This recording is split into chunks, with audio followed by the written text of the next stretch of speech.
Remember, Trump was president in Texas. The Republican Governor Abbott was the governor.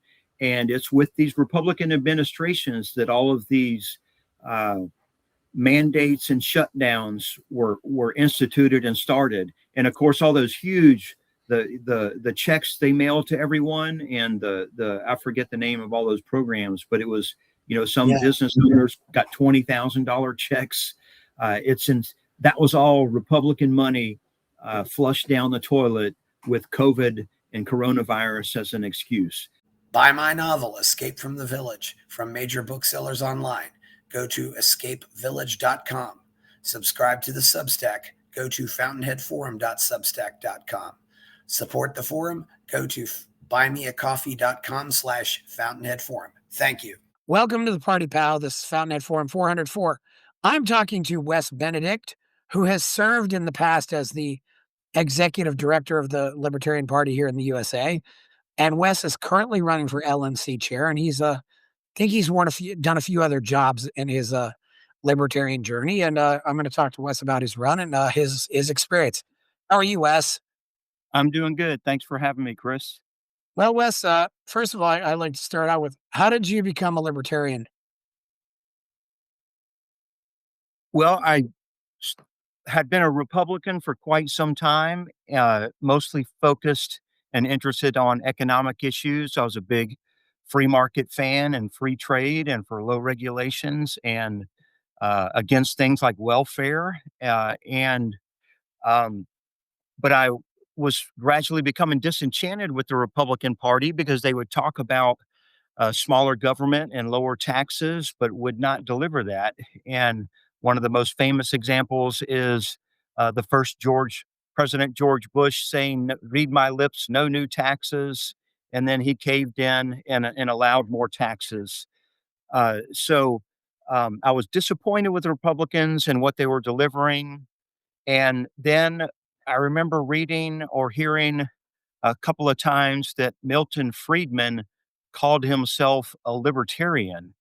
And I didn't really know what the word libertarian was, but that kind of stuck in my mind that Milton Friedman said, "I'm not a conservative, I'm a libertarian." And so I didn't go look into that at the time, but later on when I was at the University of Michigan working on an MBA and a master's degree in engineering. And that first week on campus, I was walking across the quad, and there was this guy asking people to take the world's smallest political quiz. And many libertarians have heard of that. It's a short quiz with 10 questions that ask for your political opinion, and it helps categorize you as either a conservative, a liberal, a centrist, an authoritarian, or a libertarian. And I took that quiz and scored probably 90% libertarian. And that piqued my interest. So after scoring 90% libertarian on that quiz, I went back to my apartment, did a little research, read up on the Libertarian Party, and I was totally interested, totally hooked, and joined the party shortly after. Yeah, Wes, it's interesting too, because I've heard that Michigan is sometimes called the Berkeley of the Midwest. Is that true? I was in Ann Arbor, Michigan. That's where the University of Michigan is, and it's a very liberal city in a Midwestern, more conservative state, and in the more conservative Midwest. Yeah, so that's about right. It's similar to the way Austin is called the San Francisco of Texas. It's a liberal place in a more conservative area. I also know that around the same time, Wes, did Jesse Walker, who's now with Reason, was at Michigan at that time. Did you ever run into him? I did not. Okay. Anyway, so where did you go from there? So, I joined the party, paid my $25 dues, and started getting the newsletter, and started reading everything I could find about libertarianism. And I through reading those newsletters and looking at the word libertarian, I came to find that the Cato Institute, which I had always um, respected, the Cato Institute called itself libertarian in many ways. And so I had always thought they must be a Republican or conservative organization. And I say they do lean that way, but they do have fairly libertarian views, things like being for civil liberties and against the drug war and what have you. So, yeah, I just started reading a lot, and probably I spent too much time reading about politics and not enough time on my schoolwork that I was there for. But I enjoyed it. I learned a lot, and I changed my views on, or I changed my opinion on several issues. Um, Having come from being a Republican with conservative views, um, when I was a Republican, I wasn't like a libertarian leaning Republican. I was a real Republican. I uh, I was always pro-war. If there was announcement that the military was going to go into another country, I was always for it. I was against gay marriage. I was against immigration, and I probably was for the war on drugs for much of the time that I was a Republican. So um, after I had started to change my views on some of those issues before joining the Libertarian Party. So I was a little more open minded. But after reading a lot of what the Libertarian Party published in LP News and things that its candidate for president, Harry Brown, talked about, and even Ron Paul, he was often mentioned in libertarian circles. Um, I changed my opinions on a lot of issues, and that's because, um, for example, the military and war issues. Uh, the military is a huge, big government program. It spends a ton of money, and um, when I heard about war protests and anti-military stuff in the past, I just wrote it off as crazy liberals who are against everything, who are against everything that was common sense.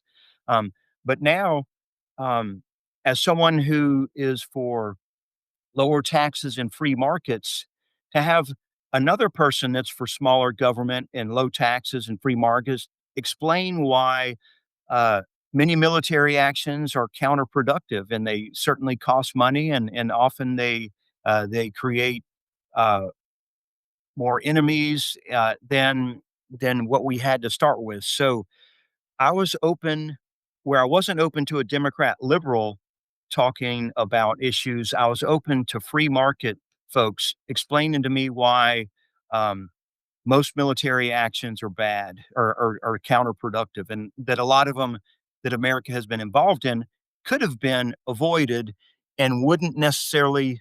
I always thought, oh, it's going to be the end of the world if America isn't everywhere police in the world. It's like, no, that's really an exaggeration. You're hearing, I was hearing one side of the issue and not the full story. So as a new libertarian, I I was doing a lot of reading and changing my mind on issues, and I can go into my activism, but I go ahead. I didn't want to talk for too long. Yeah. Well, Wes, I am curious. Was there a person or was there a particular book that really stands out that changed your mind? I always love to hear conversion stories because I think that, because we can learn how people got converted, we can learn how to convert more people. It wasn't any one particular book or item or person or story. It was just the whole libertarian philosophy. It's like freedom on every issue. That is that's so consistent and so simple. And it's like when it comes to the war on drugs, keep the government out of it. When it comes, I had already been open to being against lots of mandatory labeling for food, because I would hear Republicans say, hey, let the free market solve it. Well, if the free market can solve it, issues about what labels have to be on various types of food, um, and if you can eat unhealthy food or if you can drink alcohol, then why why does not why doesn't the same approach apply to marijuana and other substances that could be um, unhealthy to certain people in certain ways? So there wasn't a single person. It was just thing after thing after thing. It's like, and I don't think I'm unique in this way. There's a lot of people that I've come across that are like, oh, finally, a party and a consistent philosophy. You just go down the list, thing after thing after thing. Keep the government makes things worse. Freedom works better, and freedom is more moral. You meant when was your first libertarian presidential vote? And can you tell me about your involvement from that? Yes. So I joined the party in it was probably around September of 1996, and Harry Brown was on the ballot, but I was still one of those libertarians who had come from the Republican Party, and I hated Democrats so much. I just uh, hated Bill Clinton, and I couldn't get over that, and I also hated Bob Dole. I always thought he was a very weak Republican and bad on small government. He's always willing to spend more money and implement more programs, but I actually went ahead and voted for Bob Dole because I hated Democrats so much. I just couldn't get over that, and as everyone knows, Bill Clinton won in a huge landslide, and Bob Dole lost, uh and I after that vote and after that loss, I felt like, what good did I do? I voted for somebody I didn't respect.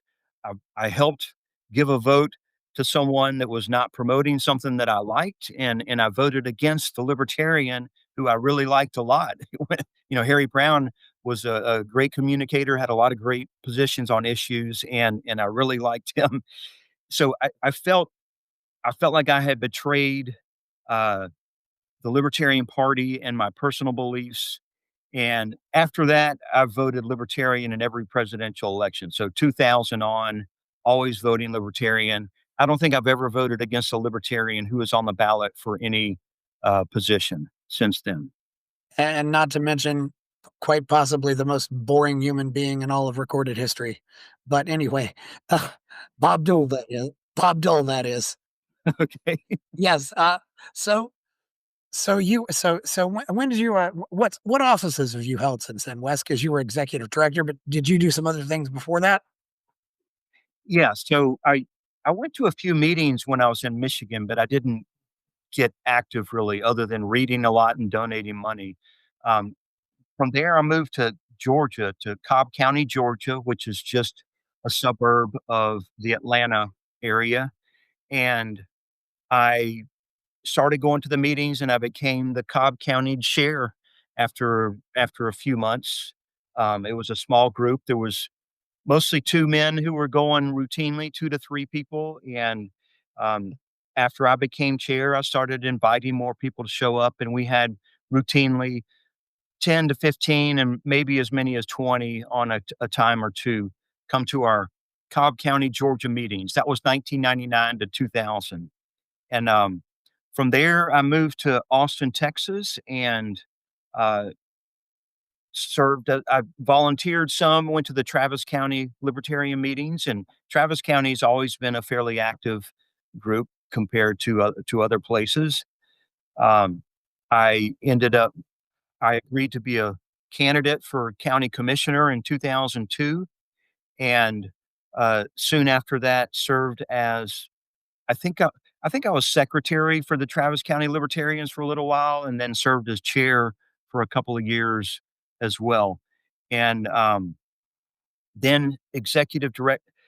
We had a petition drive in 2004 where we had to get we ended up we got 80,000, over 80,000 raw signatures. Now 54,000, or I'm sorry, 45,000 had to be valid.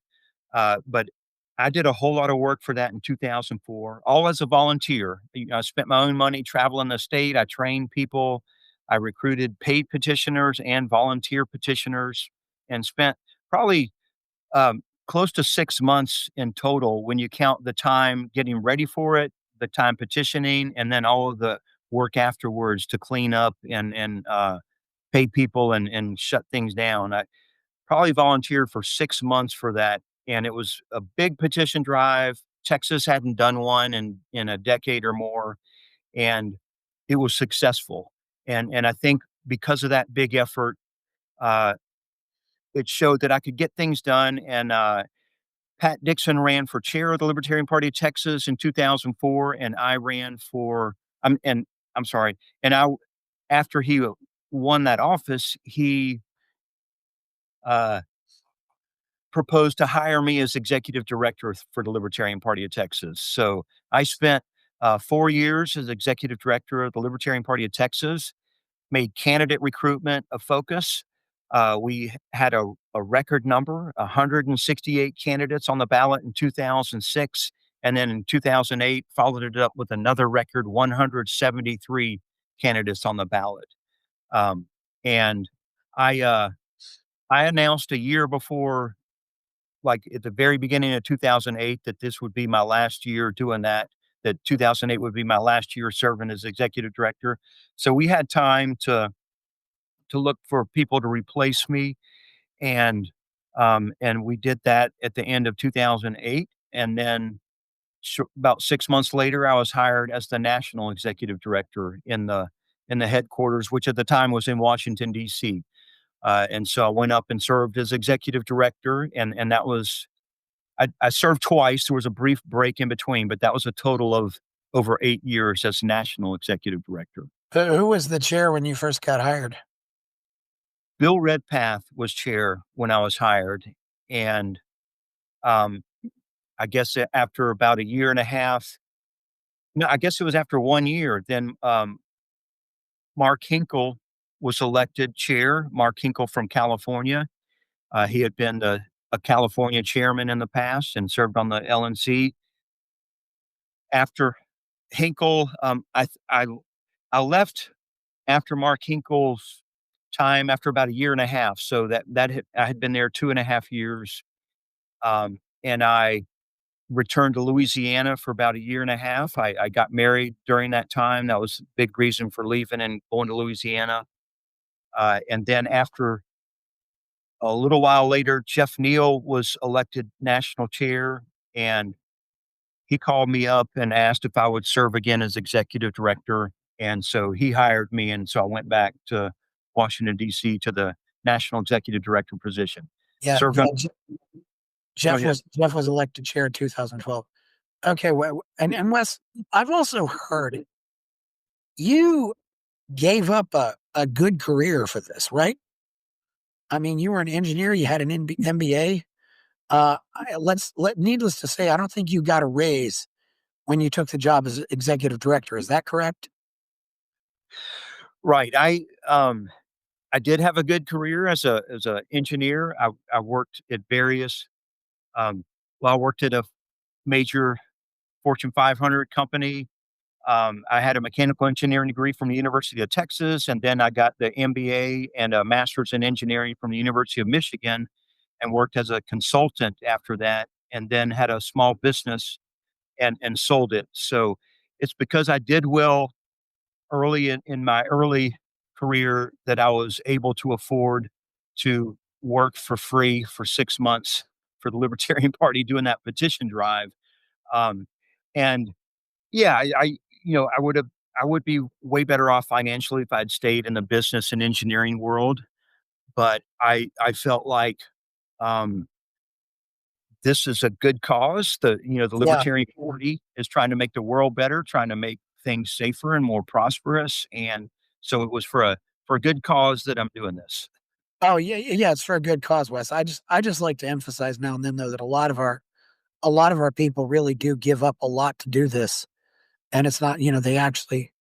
I mean, it's not just the time, but it costs them in other ways. I mean, Yeah, Rechtenwald certainly talked about that. I don't think Rechtenwald knew what he was going to, what it was going to cost him when he ran for president.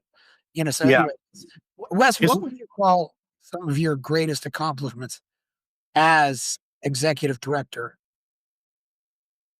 Okay, well, if you're talking about as national executive director, Yeah, national executive director. Yes, yeah, yeah. Yeah, I should make that clear. Or if you have something that you thought was, you already mentioned what you did at Texas. So yeah, with the candidates. So yes.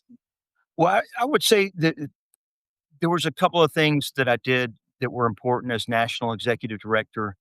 Um, one was just fixing a lot of broken things, and um, it's it's not the exciting, sexy thing to talk about, but um, the Libertarian Party, I would say it's barely a viable organization. It's like, a lot of people are against us, and so for the Libertarian Party to be successful, to raise money, to keep volunteers working with us, and to keep candidates, we have to do a lot of things well. Uh, there's not a lot of extra money that we can waste. There's not a lot of volunteers willing to spend a whole lot of time that we can waste their time. So um, there were a lot, I had been as an engineer more focused on operations, efficiency, reliability, quality, making things work well. And I applied uh, a lot of those uh, techniques and aspects or focuses to the Libertarian Party, making sure the website worked, making sure it was up to date, making sure we could accept donations and process them efficiently and keep databases and memberships accurate. Uh, it keeping lists of candidates correct. If you want to elect a lot more people to office, if you can't even make a list of who our candidates are, then you're certainly not going to be able to uh, get a whole lot more new people elected. And it's it's that's something that uh, it's it's shocking how the party thinks it can get stuff done when it can't often get some of the most basic stuff done. When I first became executive director of the Libertarian Party of Texas, there was a phone number on the website, and you know, I I, I called the number on our website and left a voicemail, and it said, "Hey, this is Wes Benedict, the new executive director. I'm curious who gets this voicemails from the number that's listed on the website." And sure enough, nobody had been checking those voicemails for probably a couple of years. So it's like fixing all that basic customer service and operation stuff from every aspect of it. That was probably the most important thing that I did as executive director. And the list would go on, and there was always fixing the email system, making sure we are uh, you know we're adding people correctly, taking them off correctly. All of those little basic nitty gritty details have to be done right. Um, Go ahead. Exactly, Wes. Wes, another thing too, I hate with so many voicemails, and I get one of those, your call has reached an automated voice message system. In other words, I have no idea who I'm calling. I mean, I could have the wrong number and I don't even know it. You also, make sure you have a message to say, yes, thank you for calling the National Libertarian Party. We will return your call during normal business hours, that kind of thing. Right, right. Wes, this is something I've noticed there's a lot of ways that I think the Libertarian Party is just shooting itself in the foot. And that's things like, having a voicemail that isn't checked, or having, just not having a good website because nowadays that's the first impression people are going to get is they're going to go to the website. Right. And even email accounts that Yes. you have to monitor the emails that you post on your website so that if someone sends something, you respond to it. Yeah, there were instances where I found, the media was contacting us asking to interview candidates, or there were, voicemails from people wanting to run for office that hadn't been checked for months or Yes. years. And so that was a big thing I did. But the other thing I did was just explain uh, to the Libertarian Party, to our membership and others, um, the purpose of the Libertarian Party and how running for office makes a difference. And that's whether you win or lose an election.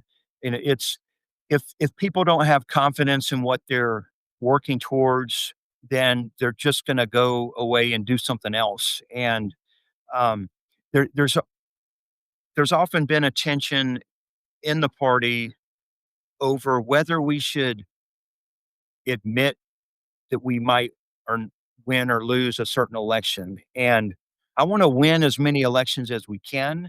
I want, good candidates to run strong campaigns and win when they can. but I also want people to step up and run for offices like US Congress or governor that, the we haven't won one of those races before. I do hope one day we win those races, but there's value in running for those offices, beyond whether you win or lose. And that value is in helping to build the Libertarian Party's presence so that more people find out about us. It's a marketing tool, running for president or Yes. running for governor.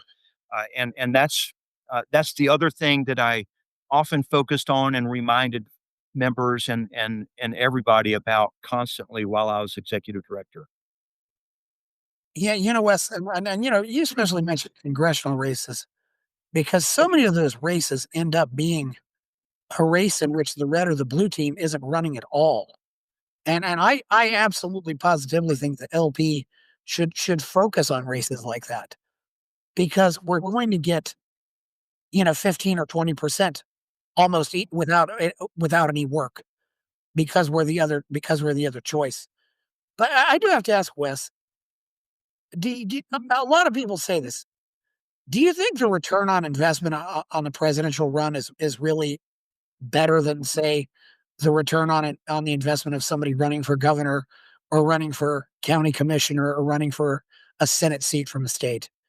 Because a lot of people just, a lot of naysayers come out and say, "Why do you run for president?" And I realize also that's important for ballot access in a lot of states. But does it really generate as much good marketing as, say, running for mayor or running for governor?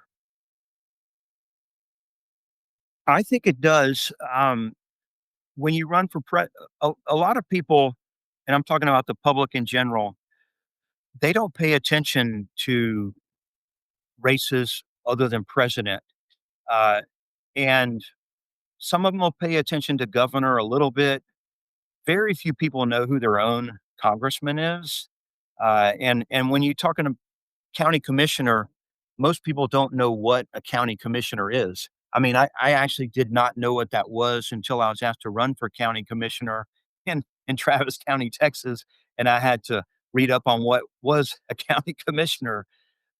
So the uh, people, the public, if you want to get new people attracted to the party, a lot of people report they came to the party based on what they heard the presidential candidate saying. That they're interested in politics around the presidential election time, and that's when they're open to seeing um, who says what about different policies.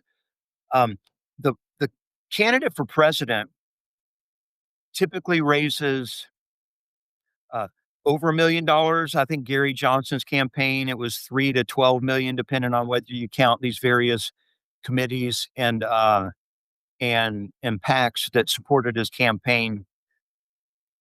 People don't give that money to other candidates. They don't give it to local candidates instead. That's like new money, and so there's not really a fixed pie of libertarian money.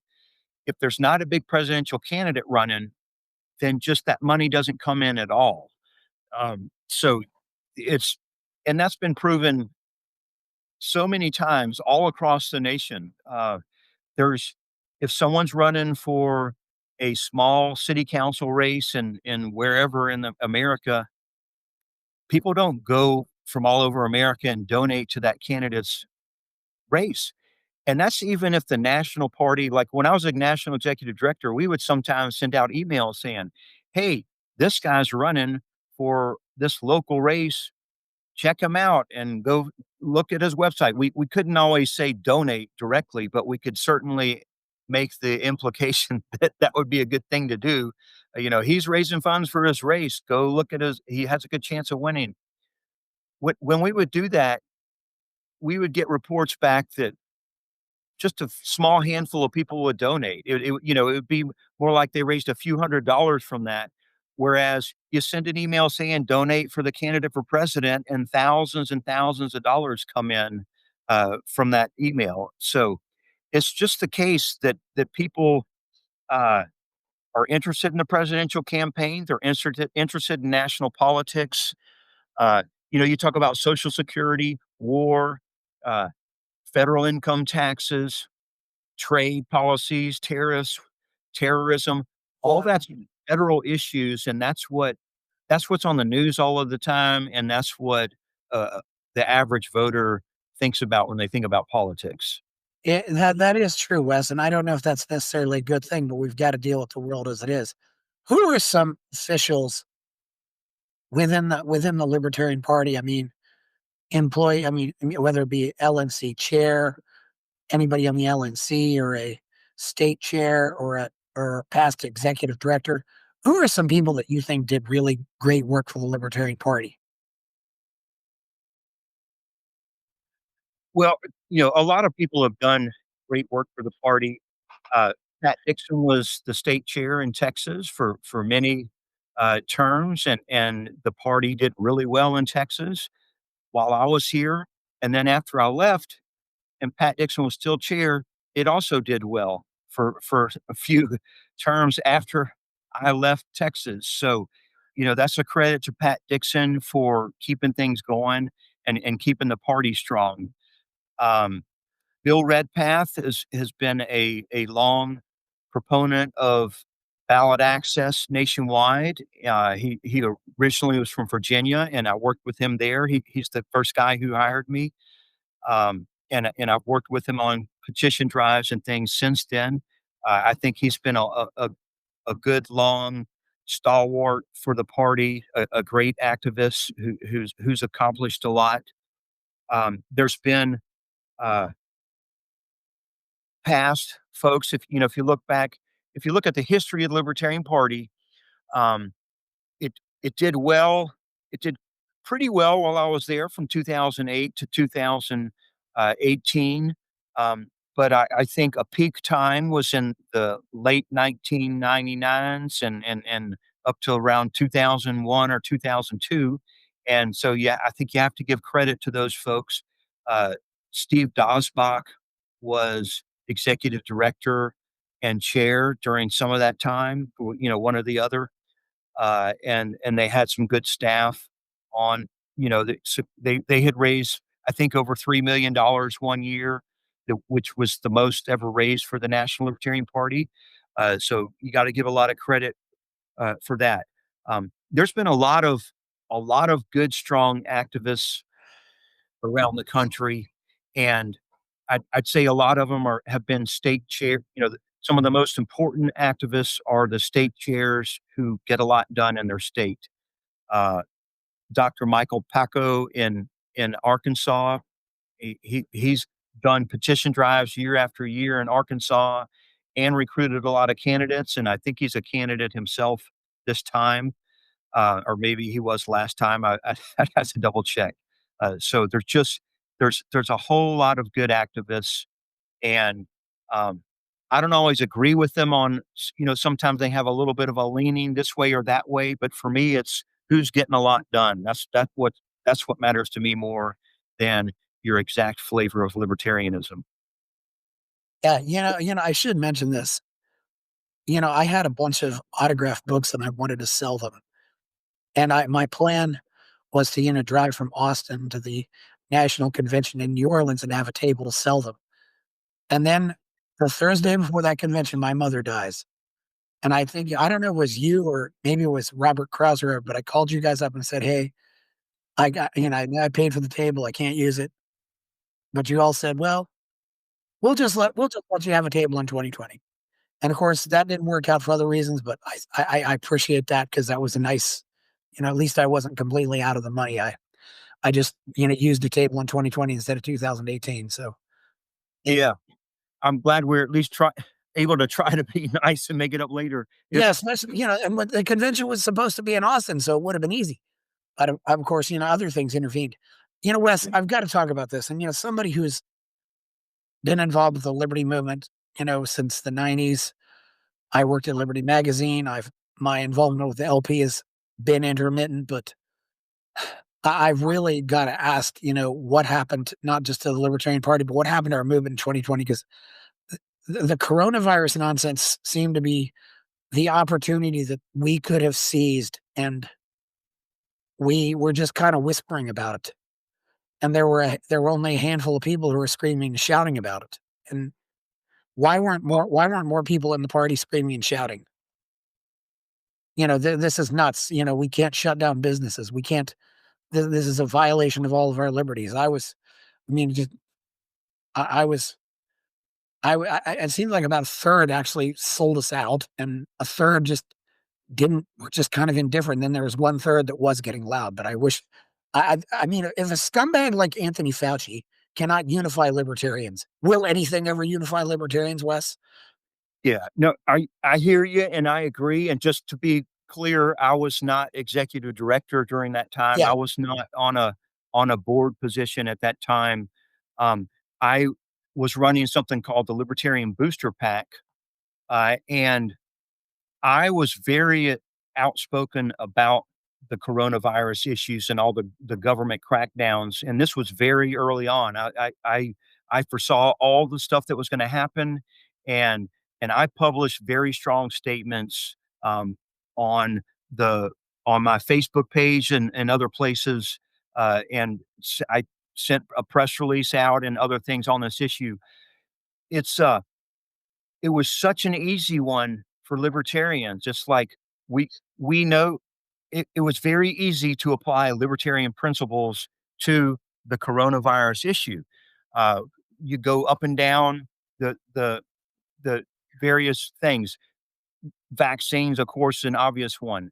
We are pro-choice on vaccines. You can take a vaccine or not take a vaccine. The government should not be able to force you to take a vaccine.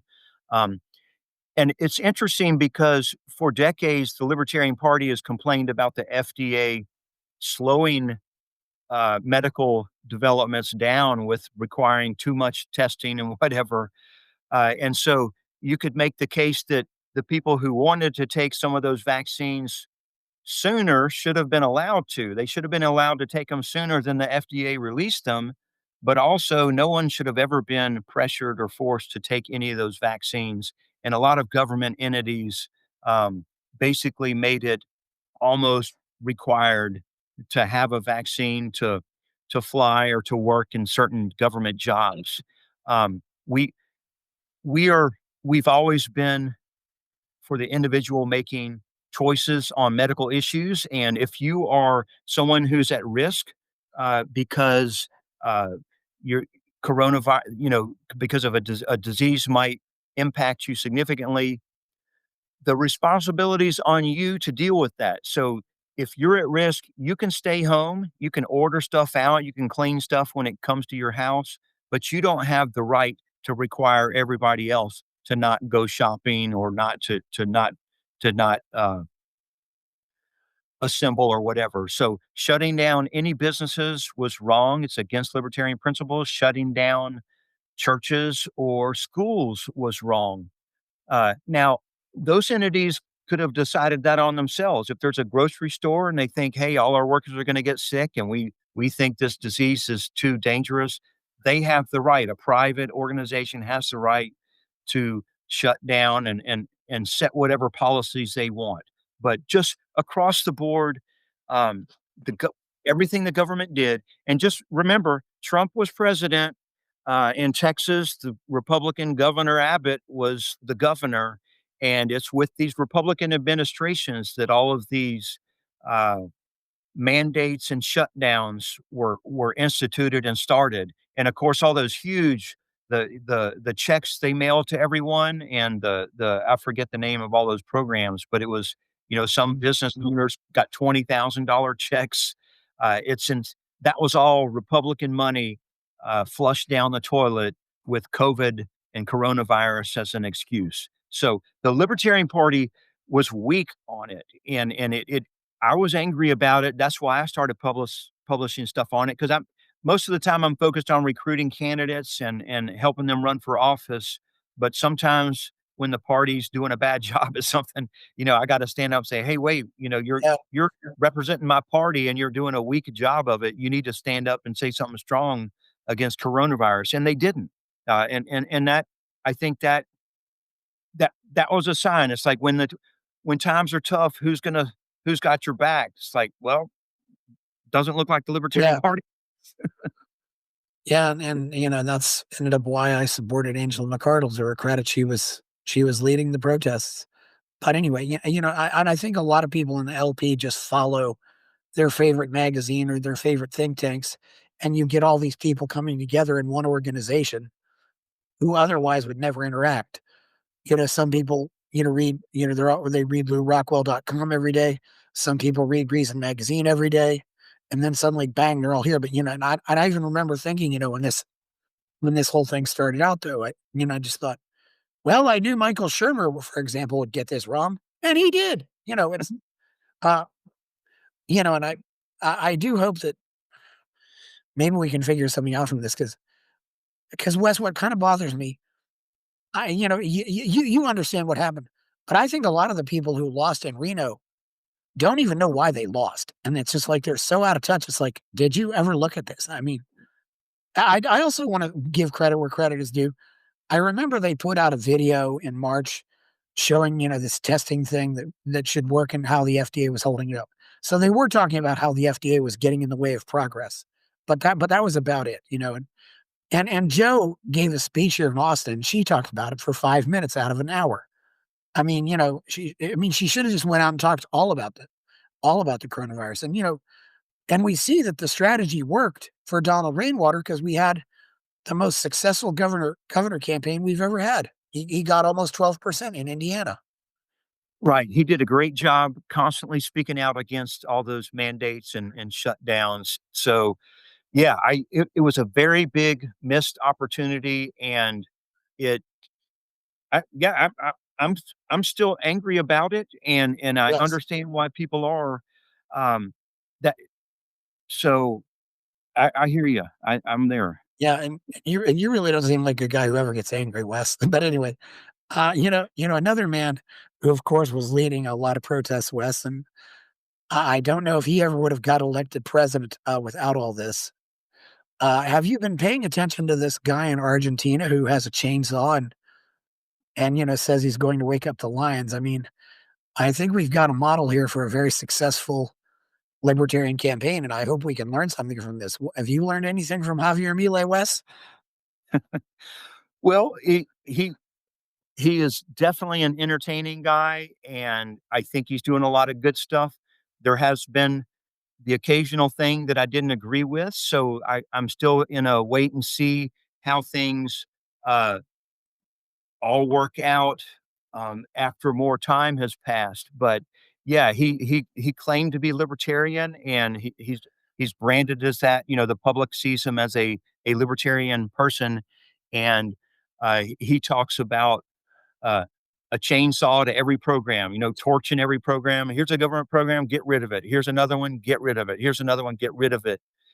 I think he's done a lot to bring inflation down. Um, Yes. the I haven't, there's been some negative things, and maybe you can tell us a little more how much of this is the case.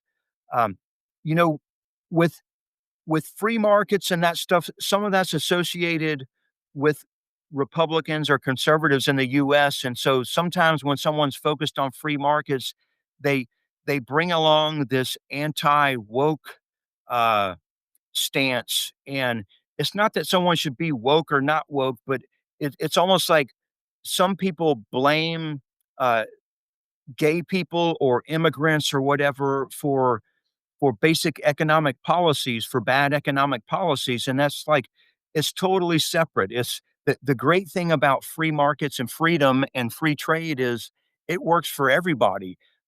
If you have a totally free market, then if more people move there, jobs will be created because everyone wants to create more jobs to hire people. They can pay a little less, and then uh, more work gets done. There's more customers, and prices and wages go back up. Um, I think Javier Milei or at least some of his spokesmen have fallen into the trap of mimicking Trump and bashing some of those with liberal personal views. And so anyway, that's one thing that I don't like about what he's done. I don't know how much of it is actual policy versus the occasional statements. And then there's lately the issue with uh, the Americans, you know, taxpayers helping to bail out something related to Argentina, and I don't again, I didn't read it very carefully to see what all of that is, but I would have to guess that Javier Milei is doing, um, way better than any other president in, let's just say, North, South, or Central America at this time. Yeah, I mean, Wes, I really do want to stand on top of the tallest building in Buenos Aires and just scream, if Trump was in Argentina, he would be a Peronist. But I think the most important aspect of all this, though, is he has 70% approval rating with Argentines under 30. And I have long believed that the LP has just not been good at all at reaching the youth. And I think, especially when you're a third party, it's going to be easier to reach the youth because, it's like trying to, think of it as trying to rehabilitate a drug addict. The longer the drug addict has been addicted, the harder it's going to be to get him off the drugs. So, go get people, keep people from getting on the two-party bandwagon before they even get on it. You know, Yeah. Vivek isn't part of our party, but he admitted, I voted for Badnarik in 2004. So, what Yeah. could be done to keep Vivek around and maybe, educate him and bring him more over to agreement. I mean, in agreement with more of our ideas, you know. But yeah, It I don't, but yeah, but that's just what I'm saying. And also, Milei's done it with not a lot of money, but he just has people, it just has so many volunteers and people just going out there pounding the pavement for him. And sometimes I think maybe the LP needs to focus more on, you get those young voters. They may not have a lot of money, but goodness knows they're willing to put in the time. They're willing to do the time and do the work. yeah. Well, it's a unique situation there. He's an interesting guy, way out of the mainstream with his antics and Yeah. his stunts and things, and it's easy. We've probably had an excess supply of people trying crazy things in the Libertarian Party and in the Libertarian movement, and sometimes they catch on and they do well, and sometimes, people uh, think you look silly when you do something Yeah. crazy like that. So it's a hard thing to manufacture or to make work. What he's done just really happens to work, especially right now in Argentina. Trump. I would have said Trump never would have caught on and got elected, but he's so different. But it just happened to catch on with the public. They liked what he was doing. They like his obnoxiousness and his irreverence, and they've elected him twice.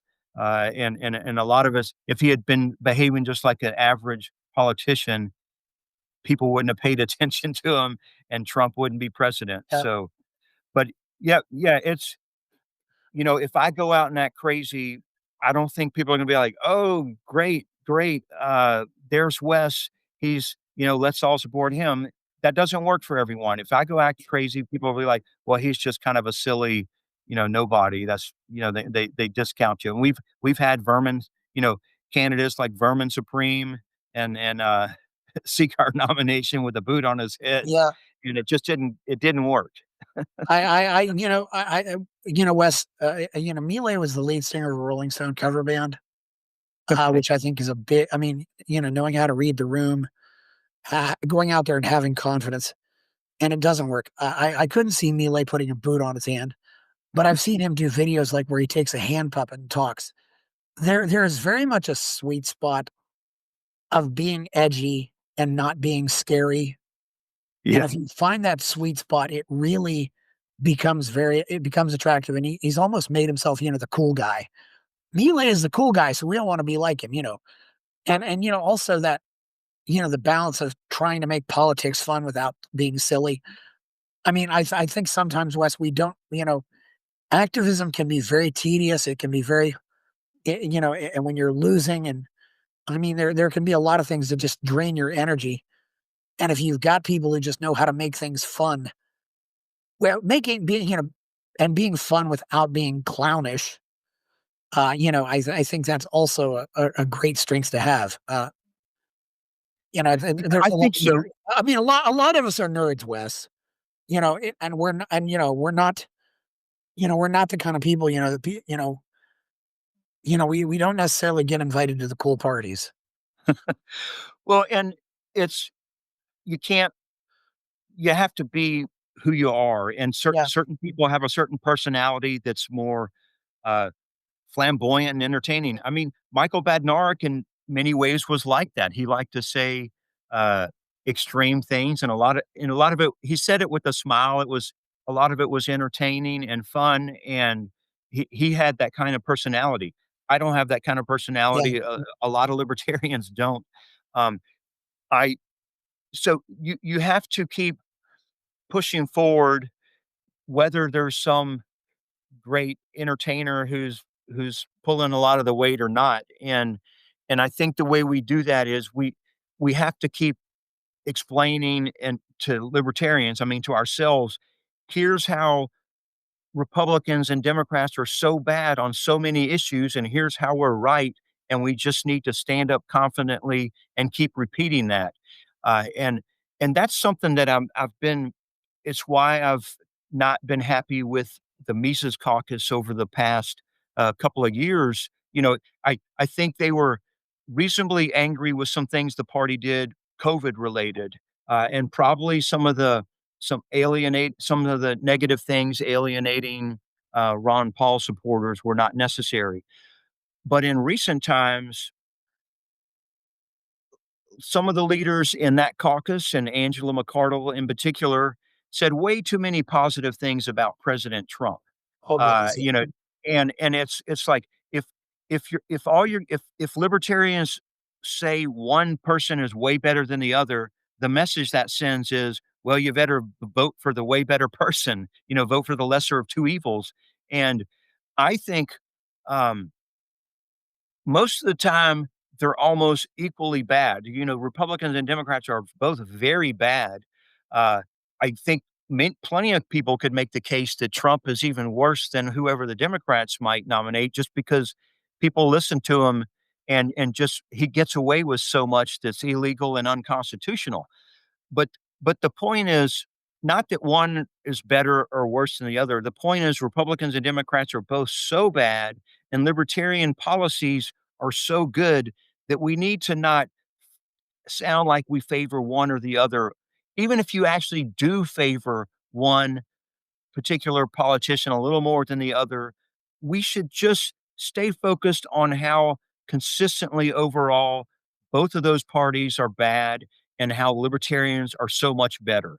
And that's what tax policy, war policy, regulations, property rights, individual liberties, everything. It's across the board. It's federal, state, and local, and that's why it's a big reason I'm running for national chair again. We've got to get the party to again in our leadership to we need leadership that believes the Libertarian Yes. Party is right on all the issues, and we need leadership that explains and defends the Libertarian Party position, defends our candidates, defends our policies, and can point out how Republicans, Democrats are wrong. So yeah. Well, and this is important, Wes, because it sounds like you know how to rebuild.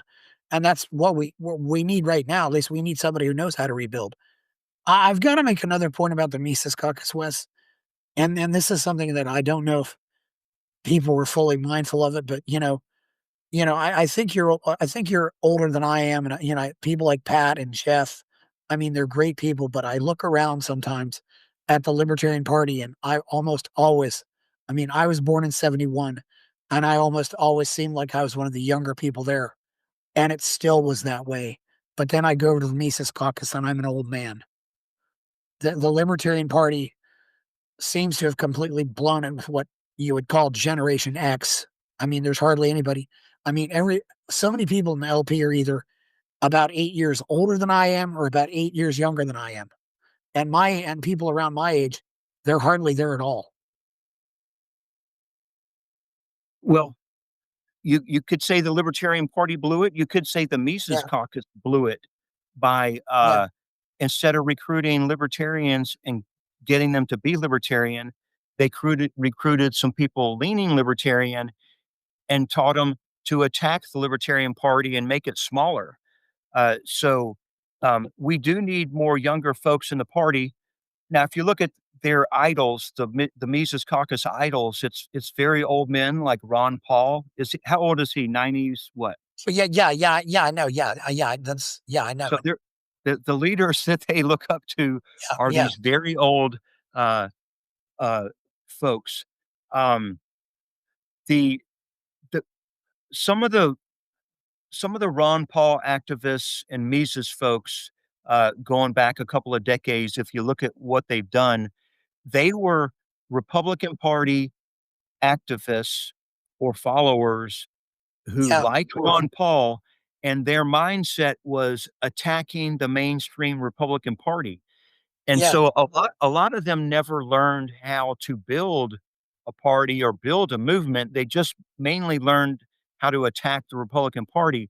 And so they brought those skills to the Libertarian Party. It wasn't build up the Libertarian Party, it was attack the Libertarian Party, kick out the so-called woke libertarians. And there was like, I don't know, 5 or 10 so-called libertarian socialists out of 15,000 Yeah. libertarians, and they would point to that one socialist or this one crazy guy and say, "We've got to kick him out." And that was their focus, was tearing down what existed in the party rather than building it up. We Our party's too small. We had around 15,000 dues paying members. We need 100,000 dues paying members. We Yeah. don't need to it, and it's not a new thing. I mean, when I first went to Cobb County, Georgia, that was my mindset. I'm new, I'm young, I need to get rid of these old people and make stuff work. And I quickly learned that was not the case. Um, the We need the old people and the young people, and some of the experienced people know things that work and don't work. I've heard some of these Mises brand new folks give the same old bad ideas that didn't work 20 years ago. They're repeating those same, "Hey, why don't we try such and such?" And we can, it's helpful to have folks around who've done that so you can learn, hey, maybe that won't work just Yeah. like it did before. Yeah. Wes, the constant line I hear from the Mises Caucus is, we want to restart the Ron Paul revolution, which, really wasn't any more effective than the LP has been. I mean, I don't know. They have this fantasy that somehow Ron Paul is more important than George Washington and Thomas Jefferson in American history. I mean, and they seem to want to act like that. I mean, the guy is really. He's just what Thomas Massey is now, and I'm glad Thomas Massey is in the Congress, but he's one guy. He's had so little. I mean, there's. You create a parallel timeline of American history in which Ron Paul never exists, and nothing is different. Yeah, well, I think Ron Paul did get a lot of people interested in the word libertarian and in small government. Now, some were all they could talk about was in the Fed and a few of these in anti-war. They only had like 2 or 3 issues. They didn't really know that much about the philosophy, any political philosophy. They were interested in the protest angle of the movement. But plenty of people did a lot of research, a lot of reading, and they grew to understand free markets, freedom, all this stuff. And um, I think plenty of them did join the Libertarian Party. Now, some joined and left, and some, there were clashes within the party. But the Ron Paul movement, um, I don't know. It went from being a good movement to a lot of them now uh, are just so Republican and so anti-democrat. They're pro-Trump. They've been co-opted, just like the Tea Party movement was co-opted by the Republican Party, and the organizations and the mindset was, well, I don't like Democrats. I like Republicans. I'm vote Republican no matter what. They become apologists for every bad thing and bad decision Republicans make. Uh, Oh yeah. so it's a shame. We we need we need to reignite a Ron Paul revolution that focuses on the actual freedom, the liberty Yeah. that Ron Paul talked about. Because Ron Paul, I mean, I don't agree with him on everything, but he's way libertarian on almost every issue. You have to look at it comes down to immigration policy, which he's way more libertarian than almost all of the Mises or all of his own supporters. Like if you were put all the Ron Paul supporters in a room, he's probably more libertarian than I almost all of the supporters when it comes to actual immigration policy, and certainly free trade. He's for zero tariffs, free trade.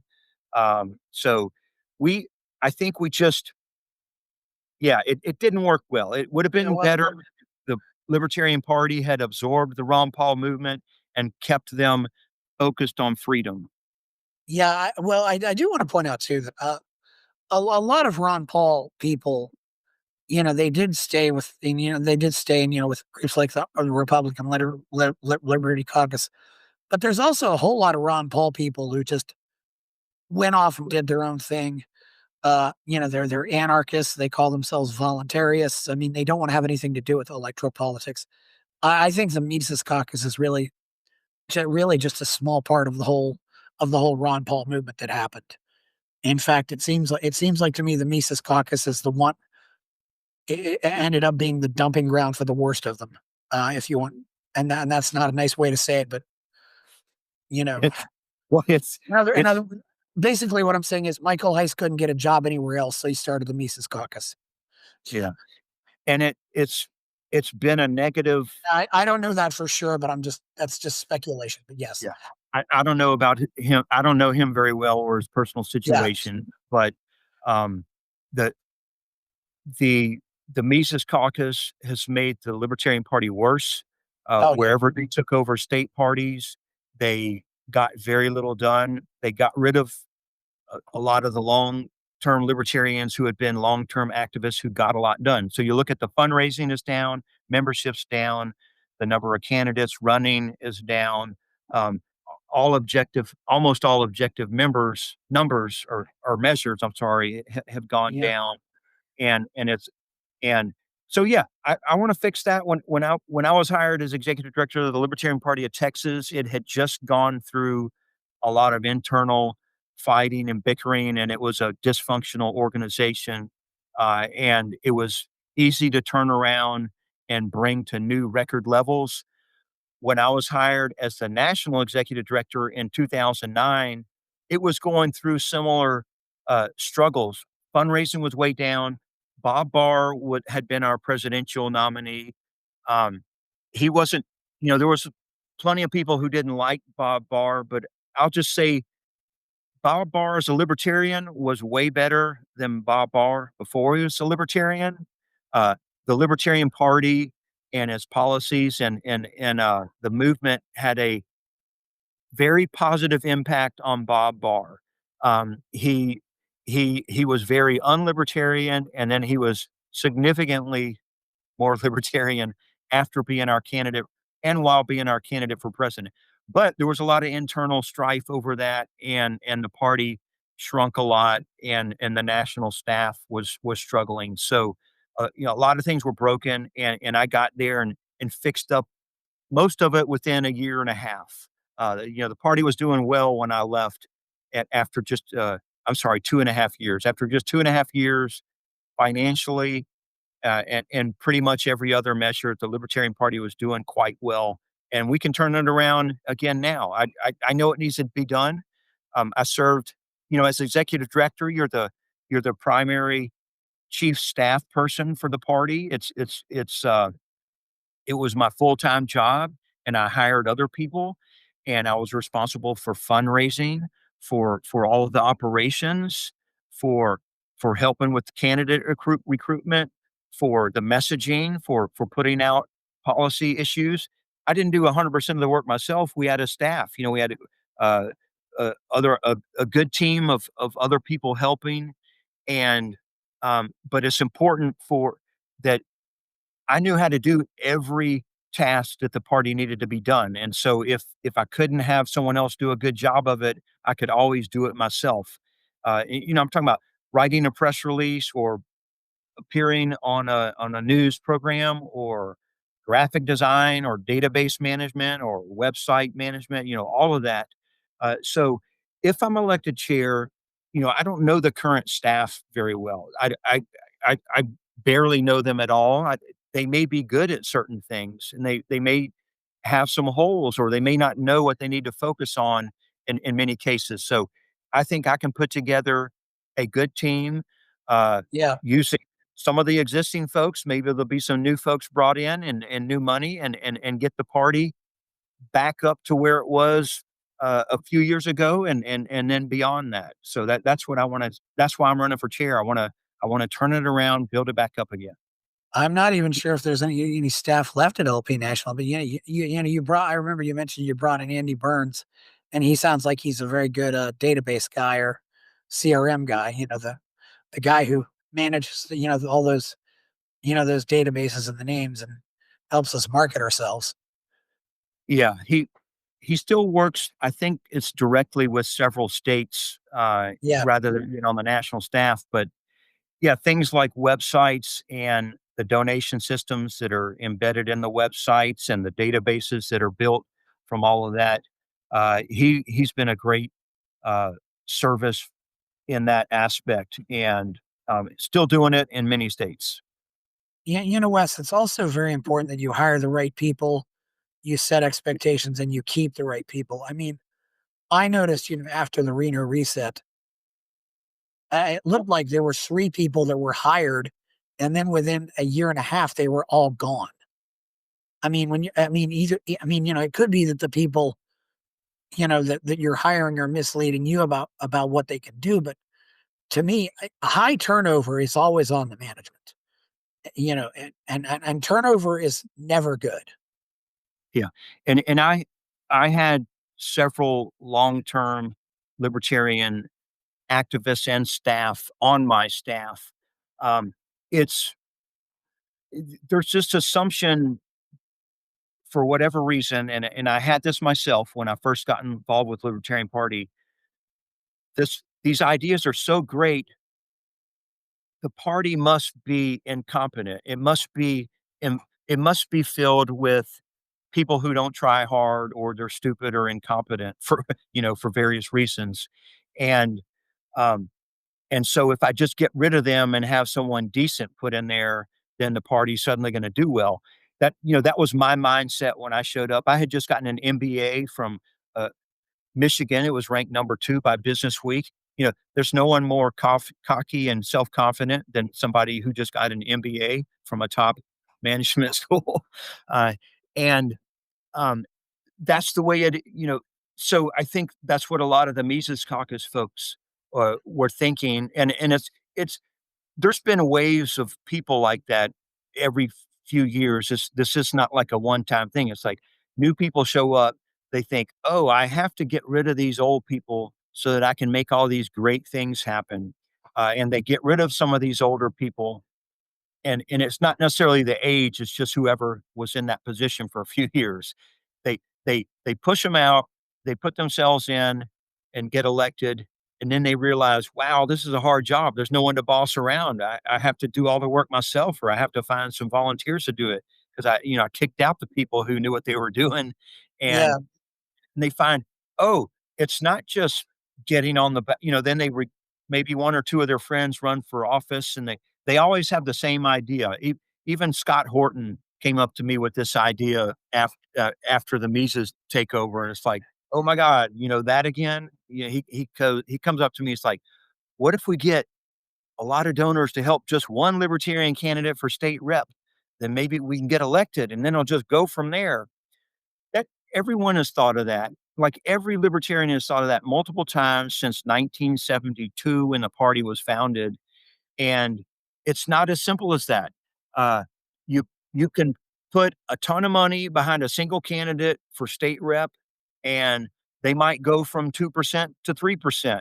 If it's a race in Texas, or from 3% to 5%, and that's with talented people spending hundreds of thousands of dollars and doing everything right. It's just not that easy, to win. It's way harder than people realize, and yeah. that's happens with a lot of these takeover efforts. They take over, they find out how hard it is, and they burn out on their own. And that's one reason I I thought atta- we we should have welcomed the Mises folks rather than try and repel them or push them out or fight against them, whether you liked them all or not. It's like a lot of those efforts, it's easy to let them, give them enough rope to hang themselves. They will get in, they will find out how hard it is. The good ones will learn, oh, this is what really works, and this is the libertarian principles I want to stay. The bad ones will fail and want to quit and go do something else. They'll go do uh, home gardening events or Yeah. whatever, politics. Well, or they'll go off and, do activism elsewhere. And I don't begrudge those people, I mean, Wes, I mean, I was going to mention, Wes, if you're, if you're LNC chair, maybe you can work to bring Heather Fazio back into the Libertarian Party, because I'd love to see Heather Fazio back into the LP. And now she's doing great work, I think she's doing great work for marijuana activism, but it would be great to have her back in the LP, for example. Yeah. Yeah, she was executive director for the LP Texas for a Yeah. couple of years, did a great job, and now she's doing a good job at the legislature, which by the way, I see her quite often because I'm Yeah. doing work at the state legislatures myself. And I don't begrudge these people who just go off, and if they want to go off, and because the LP is kind of an internship for a lot of people in their political activism. They don't they do something, but then they go off and I mean, I know Christina Tobin has her thing with open elections, and we've got a lot of people who are involved with the LP, and in some cases they feel like their time is better used that way, and good for them if that's the case. I don't really. Right. I'm fine with, as long as they're not working against us. That's the only thing I don't want to see. Uh, there is some, Wes. I do think sometimes, but I do think sometimes there is. I know you point out something too. I probably have, maybe offered up some ideas that probably were considered. There's one idea I'd like to offer up right now, though. And again, I'm getting this from Mealy. Get rid of the porcupine and replace it with a lion. Well, we the porcupine, only a few people use it. Uh, I like it. I didn't like it at first. I thought it was just kind of silly looking, but the more I thought about it, it's like it's a great uh it's kind of a realistic symbol for what libertarians are. We have we we won't go mess with you, but if you mess with a libertarian, it's got self defense there. Those quills will poke you. Um, I don't. I really don't think that the logo is what matters so much anyway. And um, I don't know. I People have used different logos, and that is like 0.01%. It's really the people and what they're saying. And if Javier adopted a mouse as his logo, people would still think he's like this giant guy, even though he had a mouse as a logo. But a lion is often, seen as a leader, like, the lion, the witch, and the wardrobe, the king, or the thing that people follow. I think it's very effective. I mean, he's done some really, I mean, I Well, hope, our logo is really an eagle, so I think the torch is great too. I like the torch. I mean, that's, people think of the Statue of Liberty, and that's a good thing. Yeah. And it is uniquely American. Uh, and finally, Wes, I do think we want to emphasize it's very hard in activism, but we always have to stay focused on what we're for and not what we're against. Sometimes we drift off, and when we become too focused on what we're against and not what we're for, and I think that's when we get into trouble. Uh, well, let's just say the legislature. By the way, I helped get a few bills passed that I did like in yeah, the state legislature, but I'll just say most of the time they're passing bills that we're against. And that's at the federal, state, and even the local level. Most of the time that's the way it is. And we fight against things like that. But I do think we need to stand up. There are opportunities to say what we're for. and you can say you're for this concept, or you can propose a bill. You can say, I'm for less government spending, or I'm for a smaller budget. There was a time when I put together a budget. I knew it was a pipe dream, but I'm like, here's how to cut the Texas budget in half over 10 years. And I put together spreadsheets and I showed how much each department would change. And I explained, here's some specific things they could cut, but here's how it just in general, um, this is how you make the cuts. You tell them this is the money you're going to have, and you let the departments uh, optimize their spending the way they think they can best serve the taxpayers and their constituents. Um, we can propose uh, getting rid of a regulation. We can propose, um, anything out there. There are things we can propose and say we're for, but we do spend a lot of time saying we're against stuff because 99.9% of the elected officials are Republicans and Democrats, and that's what. So there's a lot of opportunity there. Yeah, yeah, there certainly is, Wes. I mean, and it does seem to be easier to stop bad laws than it is to promote good laws. And it seems like it's easier to unify people against something or against somebody than it is to unify them for somebody. Yeah, it's tough all around. Well, to get something passed, let's just look at the state legislature. The Libertarian Party of Texas and the National Party joined a movement called Defend the Guard.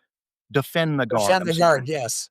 I'm for ending the guard, but that's more extreme. But it's defend the guard, and the concept is, uh, don't let the president send the National Guard to foreign wars or whatever unless Congress declares war. It's something like that. I don't know the full premise, but I think that's the basics of it. And to get a bill like that passed in a state or federal by the federal or state government, you have to have legislators submit the bills. And so there's not a libertarian elected in Texas. And so it was up to Republicans and Democrats, us asking Republicans and Democrats to submit these bills, have them drafted and submit them to the committees and have hearings and so forth. So uh, it's that that's an effort. It didn't quite work, but it did, it did uh, find a lot of support from various representatives and some of the public, and certainly from libertarians. And that's an example of something where we can be for something and get legislation moved a significant distance. Oh, yes. Do you think, maybe recruiting a libertarian leaning celebrity to the party? I mean, I was saying, I remember Avams O'Brien wrote an article once where she said her dream presidential candidate for the Libertarian Party is Edward Snowden. Now that's really not an option until he comes back to America. But I've also said that I'd like to see the Libertarian Party, maybe get Aaron Rodgers involved when when he hangs up his football helmet. I mean, the guy, I know the guy's into Bitcoin, and I know he didn't take the vaccine, so he's certainly for a vaccine choice. So he seems like he might be a natural fit. Is there anybody like that you think the LP should try to get involved, or are you opposed to that? No, I'm for other people getting involved. I think Yeah. celebrities would be good. They they need to adopt the most of the libertarian platform, though. If we have someone who's libertarian on vaccines, but they want to keep government spending as big as it is, or they want to stay in the wars or whatever, that ends up uh, hurting. It causes too much conflict in the party. The candidate for president it's a primary marketing tool for the Libertarian Party every 4 years, and um, so it a celebrity would certainly get a lot more publicity for the party and more would find out about it. But if it's someone who's very unlibertarian on 50% of the issues, I don't think it's going to help us. and they probably won't get that many votes. You can take a celebrity, just like, Ron Paul was our Yeah. candidate for president. He got 0.2% or whatever. Um, Gary Johnson, 3%. I wouldn't say he was necessarily a celebrity, but he was a minor celebrity in a former governor. Yeah. Um, it's not just magically going to happen. But let's say, Arnold Schwarzenegger, who's not Yeah. libertarian, but he was a celebrity, no, by all measures, a celebrity. If there was someone like Arnold Schwarzenegger and they were mostly libertarian, but then they agreed to go ahead and focus just on their libertarian positions and did not focus on the where how they're not a libertarian. In other words, show up and say, I want to get rid of this and get rid of this and promote this. Don't say, well, I'm not a libertarian on this issue and I'm not a libertarian on issue, but but I'm their candidate this time. That would backfire. Uh, and so I don't know I don't know a great celebrity these days with very libertarian positions. They probably exist, and I just don't know about them at the moment. Who were some names that you can think Well, of? Wes, you had talked about Ron Paul. Ron Paul had a big help in getting back into Congress in 1996 from this guy named Nolan Ryan, who is the great pitcher and at the time probably could have run. I mean, who knows? He could maybe still, if he ran for governor of Texas now, he might still win. I mean, he's one of the most beloved athletes in Texas. But also, I think maybe just inviting them to come speak. I mean, for example, if I was running LP Minnesota, I would absolutely positively try to get Nick Shirley as a speaker at the convention. Just say, hey, come and speak at our convention. If they say no, then you probably don't pursue them further. But if they say yes, hey, you got to draw your convention, and this might be a way to test the waters before before you do say if they want. Maybe they'll like what they see and they'll get more interested. I don't think it necessarily happens overnight because because I can remember in 1994 the disaster with Howard Stern, and the governor and running for governor of New York. That didn't work out at all. But Yeah, it's I think a celebrity will come along someday and run for something, president or governor or whatever, and it'll be a good thing. Who's significantly libertarian. It's not happening at the moment. Um, we need to keep building the party and make it a respectful organization that's functional. And if we do that, then when someone comes up with the idea who might be the right person, you know, more people will be interested in doing it when we have a good organization that's going to be there uh, to help them get started. So, yeah, um, but yeah, I think of all the politicians out there, I don't know if there's not many good ones.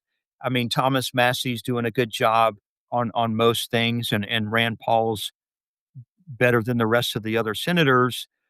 Uh, but they're elected yeah, Republicans, and they're not libertarian on some issues, and we need, we need it. It doesn't do a lot. A lot of people say, "Why don't I quit the Libertarian Party and go work with the Republican Party?" And it's like I get more done as a libertarian than I would as a Republican. If I join the Republican Party, they're not going to run me for Congress. They run wealthy, powerful people for Congress. yeah, They're not going to run me even for state representative. I would I could just be like show up to their committee meetings and say hello and and donate some money. I yeah, wouldn't get much done as a Republican activist.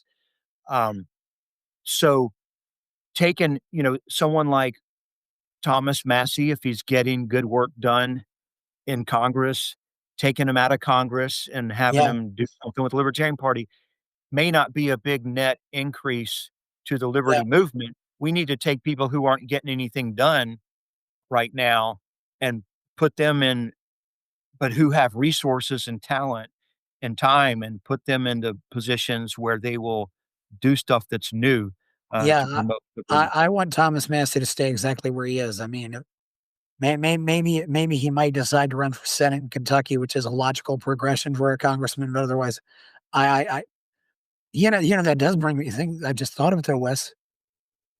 Uh, I don't know all her positions, but I wouldn't. I'd be curious to see what would happen if Marjorie got involved.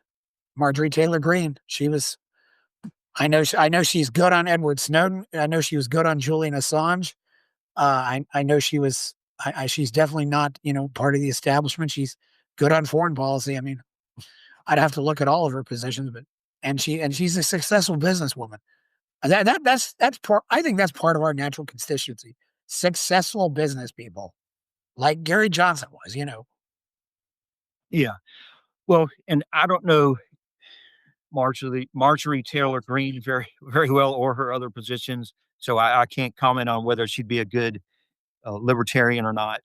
Um, but we certainly need more people, and we need to keep thinking of we need to keep recruiting uh, independents and people who haven't been involved in politics, but also people who have been involved in politics, know how to get things done, but are willing to go with libertarian views. And some people just haven't, just like me. I wasn't a libertarian Republican. I was a full blown Republican who was anti-libertarian on a whole long list of issues. I changed my mind on a lot of issues, and Bob Barr, for all his faults or whatever, he changed his mind on some issues um, after hearing about the Libertarian Party and libertarians and what we stand for, and listen and hearing the arguments for it. So uh, we need to find the people who, like the people you're naming, who maybe lean our direction, and then explain, look, here,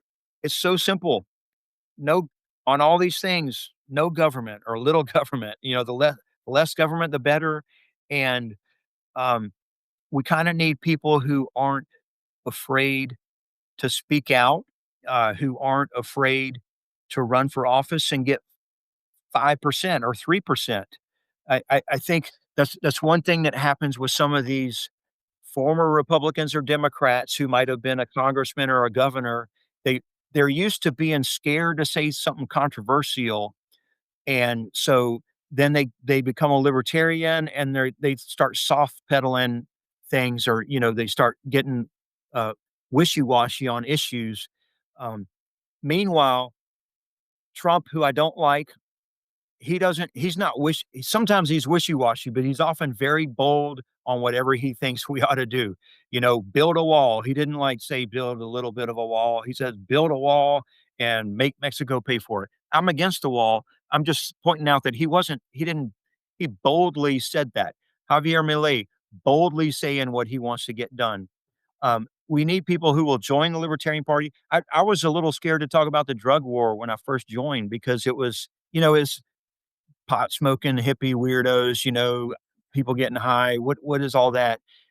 So when I first ran for county commissioner, in the beginning, I was like, I want to end, I want to legalize marijuana. Well, I was a little scared to say that in the beginning, but as time went on, it's like, you know what? You say it, people listen, they agree with it. A lot of them agree with it. They like it. And if you just say it boldly, yeah, we need to end the war on drugs, legalize marijuana. Uh, they they respect you, and it has a better impact than, well, we need to look at our drug policies and look for reforms. That puts saying it that way puts people to sleep. It sounds like you don't believe what you're saying. So we need some of these new celebrities who come in who are willing to boldly adopt the entire libertarian agenda and speak Yes. boldly in favor of it. That's the kind of celebrity that I think could have a big impact. And by the way, Ron Paul was always on 95% of the issues, he was always very bold and hardcore on all of them. Yeah, and I'm just saying, I'm just throwing things out there. It's yeah, Wes. Another thing too is, do you think we could maybe? First of all, it seems like to me we have a ton of people running for president. Why do we have so many people running for president? I mean, I can remember in 2000 we had 3, and now it seems like we've got a dozen or 15. I'm just and most of these people don't have a realistic chance, and we end up with longer debates. I mean, what do you think that's a positive thing, or is there a way that we can? And I guess what gets me is we had 3 people from California in 2024 running for president, and yet 2 years earlier, none of those people could be bothered to run for governor. We don't need all these presidential candidates. Well, anyone has the right to file to be a candidate. So, if 299 million Americans want to run for president, they can do it. Um, the party can't stop anybody. I think if you go to the FEC website, you'll find there's like several dozen Republican and Democrat candidates always as well, maybe in as many as 100. So I don't think it's a good use of most of their time. A lot of them are trying to promote themselves and just get a little bit. They're mainly trying to promote themselves and get publicity, uh, somewhat with the public and somewhat within the Libertarian Party, knowing they have no chance of getting the nomination. Uh, some of them are delusional. There's always a lot of delusional folks, and I've dealt with their calls all the time. When I was a national executive director, they'd always call the office and want to speak to some. Often they wanted to speak to me. How I want to be the candidate for president. I know if and they'd name their 1 or 2 really dumb ideas on why those 2 ideas will get them elected, almost always really bad ideas. And I would just say, "Hey, okay, I don't think that's gonna work, but you can try." Anyone can run that wants to. I think I think it's good to have at least 3 or 4 or 5 strong candidates. Um, it helps the the best 1 or 2 get practice doing debates with other libertarian candidates. It helps them get better at speaking on issues. It lets the Libertarian Party see if they're going to be weak or wishy washy when it comes to critical issues. Um, and let's say there was like 10 really good, strong candidates for president. Yeah, maybe in some ways, maybe it would have been better to have them run for governor, but they also do bring some of their own supporters to the party. They they go out and speak at events. They have people come to their websites, and some of them become delegates and show up to the party and become activists beyond what that presidential campaign was. So it's it's it's not always like a it's not always if I had done whatever resources are willing to run for president, they're often not willing to do something else instead. But I would say for most of them, I probably agree with you. Yeah, we would have been better off having a candidate for governor in California, 2 candidates for president and 1 for governor rather than 3 for president and 0 for governor. Well, Yeah. we also had people who were running for president who had never run for office, Wes. I mean, that's another thing. I mean, I think, yeah, as I say, you've never climbed a mountain, but now you're going to go climb Mount Everest. That's kind of silly. It's you're not, It is, but Donald Trump and Javier Milei did it, right? And don't Javier Milei was in Congress. Oh, okay, I forgot about that. Well, Schwarzenegger, he wasn't in office, right? Or what? Maybe he was. Some of those I guys don't like believe so, but Schwarzenegger also had a level of fame that's a hundred times any of our presidential candidates, Wes. yeah. Well, I'm for people with experience, and Yeah. that's who we should nominate. And if delegates let that be known, these the fringe candidates don't get as much. They they they run because they get attention, and if they didn't get any attention, they'd be less likely to run. And so, that's a tough thing because sometimes the parties have to decide who do I let in this debate or who do we list on our website or whatever. Yeah. And you want to, I think you want to have. You can't always say anybody because there might be 1,000 candidates if you let anything uh, if you let anybody who wants to say they're a candidate for president be listed on lp.org, you might have thousands of people spamming just for the fun of it. But with Yeah. some kind of uh, with some kind of standards to show there's at least a little bit of support, you can keep that number lower Oh, and yeah. Yeah. focus on the Oh, yeah. serious folks. Well, and even one candidate kind of admitted to me that he just ran because he wanted to debate people. What I said, why didn't you run for something else? It's a, well, it's a, yeah, I don't want to bar people either. It's just, it seems, and that brings up something else. I think David Feit said Chase and Lars had debated each other 57 times leading up to the presidential convention. And it's just like, do we really need to have this many debates? I mean, I think in some ways, I guess it's good for C-SPAN, but now with YouTube and being able to watch all these presidential debates on YouTube, do we really need to have debates at the national convention at all? Well, I would say the debate at the national convention's good, and they shouldn't have the 56 before the national convention.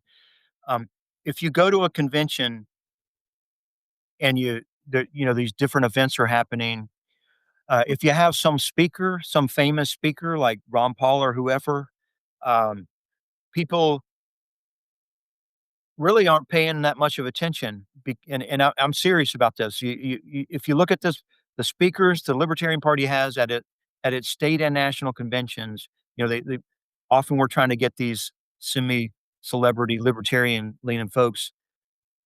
We've heard them all many times in various forums and venues, and so instead of listening to these speakers, you're kind of talking to each other about, I don't know, what's going up next or where should we eat dinner or some other thing that the party's doing.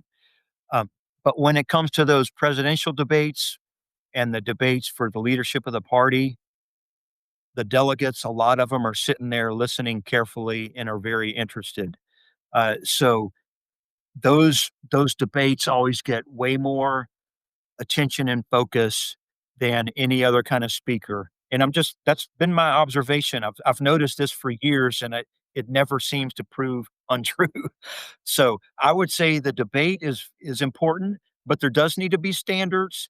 I don't think it's helpful to have 12 people where, let's say, let's say you showed up and you're against having 12 candidates for president, but you decide, okay, I'm going to run for president and be number 13 so I can stand up on the stage and say, hey, I don't think we should have 13. You wouldn't be a serious candidate for president, but if we let you get on the stage to debate the other candidates just because you say you want to and there's no criteria for letting anyone up there, that's a negative thing. It takes too much attention away from the more important candidates. So uh, I think I don't remember what the standards are to have to decide who gets up there. Maybe you have to get a certain number of signatures from delegates or something. But I like the plans that keep it down to like uh, maybe 4, 5, or 6 of the most important candidates for an office at our internal debates at the party. Well, okay. Also, Wes, what could we do, to speed up some of the voting? Because I mean, we spent, it took, at the presidential nomination, it took about an hour for every round of voting. I mean, I know at Texas we've had it electronic. What can we do to speed up the voting? Because so much of it's just sitting there waiting for the votes to be counted. Yeah, I think it could be done. I think an electronic system could work. But I guarantee if even if we stuck with manual and paper, if there was, uh, I think it could be sped up 90%.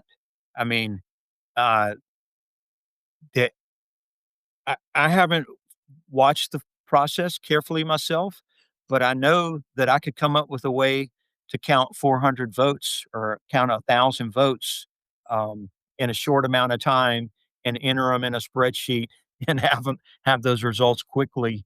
Uh, I think the people who have been running it haven't thought hard enough about how to do it quickly. Yeah. That's saying that that was what I did, not for voting, but for manufacturing processes all the time. People would say, "Oh, it takes 12 hours to switch from this product on the line to this product on the line. And they say, maybe we could get it down to 9 or 10 hours. And, but that would be the best. And it's like, no, actually, if you get a camera out there and you film it and you do a process improvement project, often you can reduce the time it takes to do something by 90%. And I'm sorry, counting 1,000 votes, that you can have multiple people doing it. You can use some spreadsheets intermittently. You can do, there's 100 different ways to do it way faster than whatever process that we Yes. use. Right. And that's with electronics or with, even if you had no spreadsheets and no computers at all. So no excuse there other than I haven't stepped up to try and speed it up myself. So blame me as well. Well, also, I hope we can, maybe get a change of the bylaws where the threshold for elimination is 10% instead of 5. I mean, we wasted 2 rounds of voting to knock out Hornberger, to knock out Joshua Smith. And if we'd had a 10% threshold, they both would have been knocked out automatically. But because we knock out one candidate on every round of balloting. So yeah, those were people who got so few votes in the very first rounds. It was obvious they weren't going to be, elected the chairman, presidential candidate. So, but there's a change there. But I do think it shouldn't take 45 minutes to count. It shouldn't take 30 minutes to count a single vote done by the party. I just wonder sometimes if the party's been doing these things the same way for a long time, and they've not really done much, in the way of reform. And they could definitely get rid of the 10-minute advertisements. I mean, with the internet, we've seen all these advertisements and everything. I mean, it seems like the convention is still designed. Steve Dosbach talks about, in 1984, showing up at the convention and not even knowing who is running. It's not like that anymore. Right. Yeah. We with this connected world we have, if you're a delegate, hopefully to LP National, hopefully you've done some research about the candidates before you get to the convention. Yeah. And that it used to be there was always more open slots at the convention than there were people willing to go to the conventions. And that didn't change till around 2012, 2014, and 16, where there were more people willing to go than there were delegate slots available. So that is one positive sign, is that there's now people willing to show up, more people willing to show up than there are positions available at our national conventions. Well, that is a good sign. Yeah. It's, Wes, I don't think there's anything left to say at this point. It's been a good talk. Anything else you want to add? Yeah, I just want to promote my book and PAC real quick. I wrote this book, Introduction to the Libertarian Party, and I served as executive director of the National Libertarian Party for over 8 years. That's longer than anyone else in the history of the party. I've gotten a lot done, and I talk a lot about why it's valuable to run for office and how to be a good activist in this book. So there's a lot of books about the libertarian philosophy and policies, but that one's specifically about the Libertarian Party as a political party and how it works and how to get involved. And I think it's helpful to folks to read that. You can find it on Amazon or at the Booster PAC website. I run something, Libertarian Booster PAC. Here's a publication we put out about all the work that we've done recruiting candidates. So the book is Introduction to the Libertarian Party. You Google it, you'll find it, or Google Wes Benedict, and it won't be hard to find where to get that book and find out more about the PAC that I run. Wes's PAC basically, he helps candidates pay their filing fees, is what he's been doing a lot. So that was what you've been doing recently. So, some of these filing fees are, around $4,000. So they're not chump change. So anyway, well, Wes, you've certainly got an interesting history with the party, and you've done a lot of hard work. So it's been good having you here. And please like this video, subscribe to this channel, go buy my novel Escape from the Village, check out my Substack, and people are giving me money to buy me a coffee. Thank you, Wes Benedict. I'm Chris Baker. We're out. Buy my novel Escape from the Village from major booksellers online. go to escapevillage.com. Subscribe to the Substack, go to fountainheadforum.substack.com. Support the forum, go to buymeacoffee.com/fountainheadforum. Thank you.